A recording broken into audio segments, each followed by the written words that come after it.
Okay, before I say anything, I just want to make it abundantly clear that I am not perfect. I am not completely healed. We are constantly growing in this lifetime. Like, I'm never going to be a perfect person. I just figured out how to navigate my brain, and I've learned a lot of stuff that I want to share that's helped me live.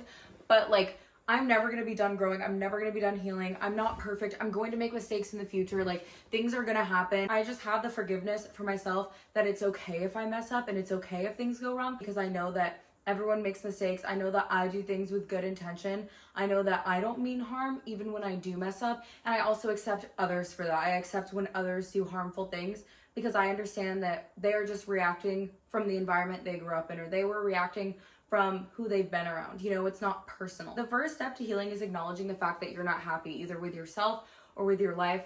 Something feels wrong or something feels not right. So let's quantum jump. Yes, I'm so excited. Let's go to another dimension. I'm going to show you literally how to jump timelines and how to do and be whatever you want, become anyone you want to be. The reason why I started even healing myself in the first place was because I noticed that my behavior was very different from others around me, and I was reacting to things that most people wouldn't react negatively to. So imagine like someone at work comes up to me and they're like, "Hey Marissa, like you're doing such a good job, thanks." In my brain, I'm interpreting this compliment that I know is coming from a genuine place, but in my brain, it's computing as, wow, you must be coming across really insecure because this person feels the need to go out of their way to compliment you and they don't think that you're fully capable of actually doing it yourself. Like in my head, I was like, no, I'm the big dog around here. Like I'm the alpha. Like no one needs to compliment me. Growing up, I didn't get validation in that way. So to be receiving it was something so foreign and like out of the blue. And I just thought it was like coming from a negative place. That reaction that I felt inside, I knew wasn't right. Like I knew that that was like off. And so that's really what also triggered my healing journey, was realizing my emotional reactions to things that should be positive were very negative. I got to the point where I was looking death in the face every single day and I had to make a choice. Because when you're looking death that close in the face every day and it's such a temptation and you're like, should I do it? You come to a point where it's like, okay, I need to make a decision right now. This is a really good example of what not to do. I figure out all my issues in 2022. I heal myself, right? But I wasn't being conscious and aware of where my thoughts were going. I wasn't upkeeping on the healing, because that's a big part of healing, is that your brain essentially has been like literally going down the same roads its whole life. The muscle memory is muscle memorying. You know what I'm saying? Like it's really hard to create change, which is why most people never do, which is why most people's lives stay the same forever. And they just, you know, life's always just the way it is because they've never pushed themselves to find other heights and places. So when you first start breaking out of all the beliefs that you've had and you start demolishing stuff and you start trying to live a different life, your brain is going to do everything to take you back and pull you back in. It's going to do everything it can. So you have to be aware of this when you start healing yourself, because I reached peace 2 years ago, but my peace was taken away from me just as easily as I got it because I was consuming other people's beliefs, other people's information. I didn't have a good confirmation bias. I was letting information just pass in and out of my brain as it pleased without really questioning it, without really understanding what was going on. I was kind of just living everyday life without much conscious thought. And what happened was I would have random days where I'd start crying and random days I'd feel depressed, you know, after I had reached such a high. And I couldn't figure out why. And it was because I wasn't investigating my thoughts any further than just, you know, if I was feeling negative, I would feel negative and move on. There was no introspection at all. So I lost my mojo. I lost everything that I had worked so hard for in 2021. Think of your brain like gingivitis. Like you need to floss your gums so they don't get inflamed. Like you need to floss your brain so you don't get cavities. You know what I'm saying? Because if you don't, like, you're just going to go back to your old life. And take it from me, it sucked going from here back to here. That was terrible. Like, and you know, a lot of people like to call me bipolar, but what is bipolar? The best way to describe is someone has lived in darkness their entire life. And so they're on this quest to try to find the light, right? So they will self-sabotage. They will do different things trying to reach this light. Eventually, they're so determined, since they've been down here their whole life, that they're just going to keep climbing and climbing and climbing and climbing and climbing and climbing. And once they get up to here, they end up coming back all the way down because not only were they not keeping maintenance up on their brain and the stuff that they realized, or maybe they didn't realize anything when they were going to the top of their high on the emotional frequency. Maybe this was just based off external circumstance. So maybe it was just they were going out a lot, they were drinking a lot, like they were finding external ways to fulfill their dopamine when they get to the top. But the thing is like, you can only fill your void so much until you break. everything I was filling myself with to get up here was all not real. It was all artificial sources of dopamine, basically. So my body cannot respond to something that's not within. Obviously, this has been a long journey, but I want to read exactly what I went through over this last month. What led to my depression was realizing I had everything, which sounds so crazy, but like when you have everything and you realize you don't need anything else in the physical world, like that's such an unfulfilling feeling because you realize all of this stuff doesn't matter. You have to stop wasting your time thinking that all of these things on the outside world are gonna help you, because I wasted my whole life. So this is my very first journal entry because I wrote on one page a year ago when I first got this journal. Every single page is full. I went through 2 pens in 3 weeks. I woke up every single day and made it my life's mission to figuring out what was wrong with me, because I couldn't go another day living in the brain that I was living in. I literally had to kill my brain so I didn't kill my vessel. This is what I wrote January 22nd, 2024. Dark days in capital letters. A whole year later, I hella been slacking. Well, I got all my wishes, the whole 9, except it made me realize how broken and shallow I am. It triggered a huge tower moment for me, and I am not okay at all because my entire reality broke. Everything I valued was only meant to protect myself, but I no longer need protecting. Because I realized all the things that I thought I wanted in the world were just meant to make me feel better about myself because I felt insecure. So I was like, wait, if I do this, I'll feel better. If I do this, it'll make me feel better. I was manifesting my dream life from a place of insecurity. So when you manifest something from a place of lack, when you get it, it won't feel fulfilling. I don't really know who I am outside of Marissa, who studies psychology and philosophy. Everything else is ego. Not wrong. The main issue is I can't let go of my ego entirely, but I can only let go of the toxic parts. I don't even know how to begin navigating this new version of me. It's like I'm slowly changing my entire personality based on my own concepts and not an imaginary external concept. Waking up and living for myself is something I've never done before. Choosing me is something I was not taught. I know the only thing that will save me right now is my commitment to myself.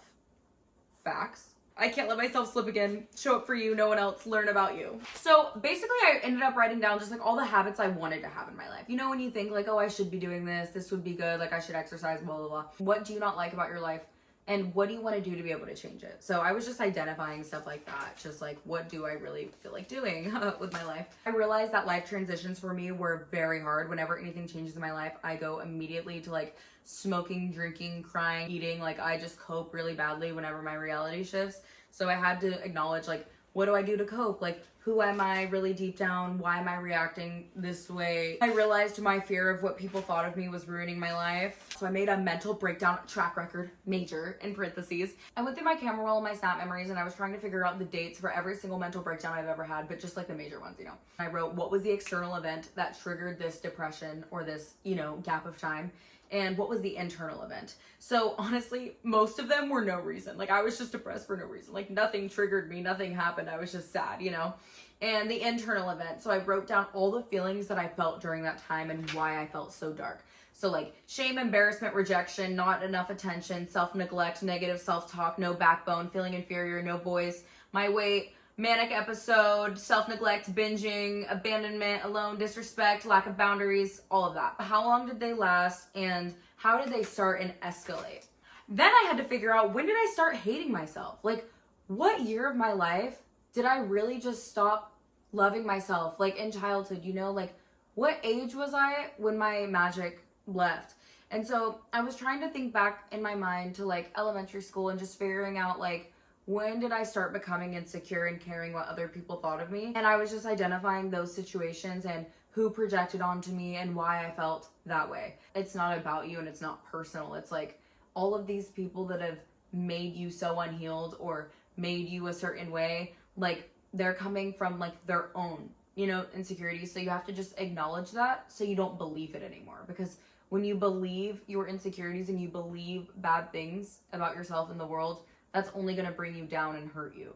And so the best way to be able to decide if you should keep a belief or throw a belief away or an opinion or something you think about yourself negatively is this serving you or is this not serving you? Is this bringing you to a better place mentally or is this hurting you? And I know it's scary and it's hard to decide sometimes because you're like, well, if I do what really means a lot to me, other people aren't going to like it.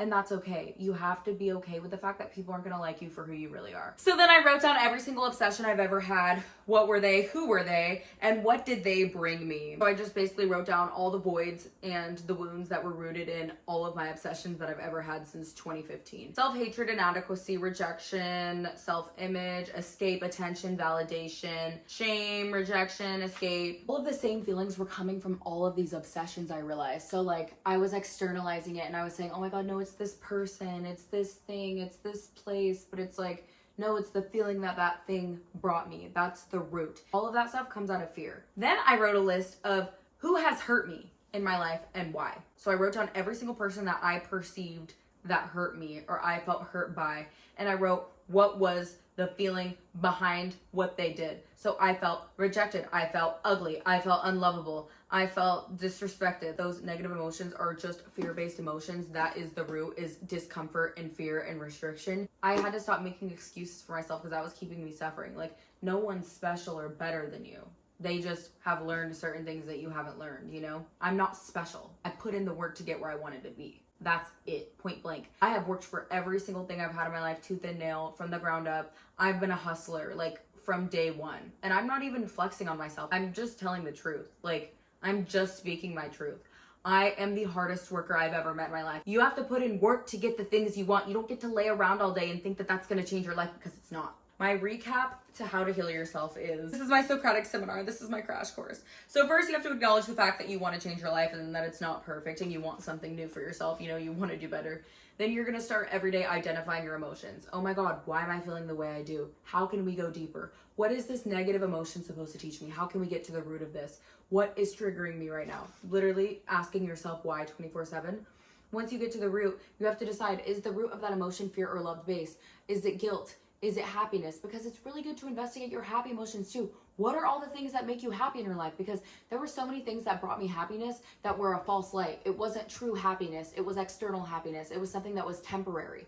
The only way to find long-lasting and fulfilling happiness is to investigate every single time you experience an emotion. This is exhausting for a lot of people. I understand that. It's going to take time. It's not overnight. But also, healing doesn't have a timeline. It's really up to you. It's all in whatever timing you want to put in. And you want to also go back into childhood so you can identify where it is. You don't have to go back to childhood mentally to be able to identify if you can't have certain memories. You don't have to do that, but for me, it's just easier so that I can understand that, like, it's not in my current reality. It's something from the past that I learned. It's real, but you have to detach from the feeling that it's so bad. Everyone perceives situations differently. We're all so complex. Just think of everything as neutral and you won't be so like emotionally charged over it. When you feel yourself slipping, it's so important to have that conversation with yourself. Be honest with yourself. You cannot lie to yourself to protect yourself. You have to face the uncomfortability. I have so many moments to this day of panic attacks and anxiety. Literally, like, I had one 2 days ago and I'm like sitting there like convulsing, but like I'm telling myself as I'm like freaking out, like, it's okay, you're gonna learn something from this. This is gonna help you. It's gonna help you. You have to start embracing your emotions like a hug, because like I realize that like my emotions are my most powerful superpower, because once you start going in and realizing stuff, you can start breaking out over time, really just like getting out of the box that you were put in. The very last page I wrote was on March 13th, 2024. I wake up so early, I can't sleep at night. I'm so happy. Morality is only real because of fear. Anyway, life is good, ain't no complaints. You can go from the worst place of your life to the best place. I just sit down every single day and try to make the effort to live a good life. You have to constantly take accountability for who you are. You cannot blame your parents. You cannot blame anything, because guess what? I blamed my parents my entire life for the way I turned out. And guess what? I was depressed my whole life because I did that. Because I was saying, it's your fault. It's your fault. That's why I'm this way, because you did this to me. You did this to me, which maybe that's true. But I have to take accountability at some point and be like, okay, so am I going to keep blaming over and over again? Keep playing the blame game over and over and over again? Or am I actually going to understand the roots of it, heal it, and get out of it? Because so many people just want to blame their realities in their external world, you know, but it's like all of us are just trying to do our best with what we have. Because, you know, like, you can do something mean to someone and then regret it because you were like, oh no, I was feeling really bad. I've been really mean to a lot of people in my life because I was coming from like a place of negativity, you know, and it's just like understanding that we're all just trying to figure things out. So you have to remember, like, no matter what heinous things your parents did to you, like, you have to understand that you will never be free if you don't forgive them, because life is a mirror. Never praise anything outside of you. worship yourself, and make it your life's mission to become as fearless as possible. That's the true high of a human experience.